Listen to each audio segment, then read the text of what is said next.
Nous lisons dans Jean 6, lorsque Jésus utilise le terme « pain de vie », il essayait de s'éloigner de la foule, en vain. Il avait traversé la mer de Galilée, et la foule le suivait. Après un certain temps, Jésus demande à Philippe comment ils allaient nourrir la foule. La réponse de Philippe montre son peu de foi lorsqu'il dit qu'ils n'ont pas assez d'argent pour donner à chacun de la plus petite bouchée de nourriture. Finalement, André amène à Jésus un garçon qui avait 5 petits pains et 2 poissons. Avec cette quantité, Jésus nourrit miraculeusement la foule avec beaucoup de nourriture en réserve. Ensuite, Jésus et ses disciples retraversent de nouveau la Galilée.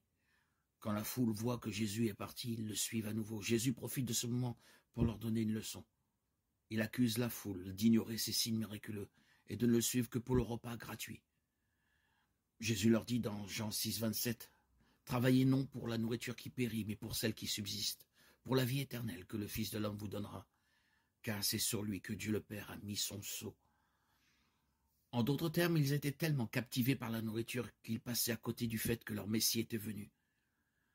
Les Juifs demandent donc à Jésus un signe qu'il a été envoyé par Dieu, comme si le repas miraculeux et la traversée de l'eau ne suffisaient pas.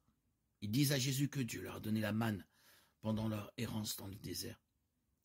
Jésus répond en leur disant qu'ils doivent demander le vrai pain du ciel qui donne la vie. Lorsqu'ils demandent ce pain à Jésus, Jésus les surprend en disant « Je suis le pain de vie. Celui qui vient à moi n'aura jamais soif, et celui qui croit en moi n'aura jamais soif. »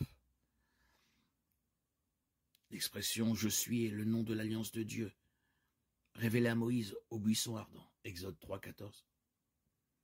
L'expression parle d'une existence autosuffisante. Encore une fois, il faut noter que Jésus ne parle pas d'atténuer la faim et la soif physique. La clé se trouve dans une autre déclaration de Jésus dans son sermon sur la montagne dans Matthieu 5, 6. C'est une déclaration phénoménale.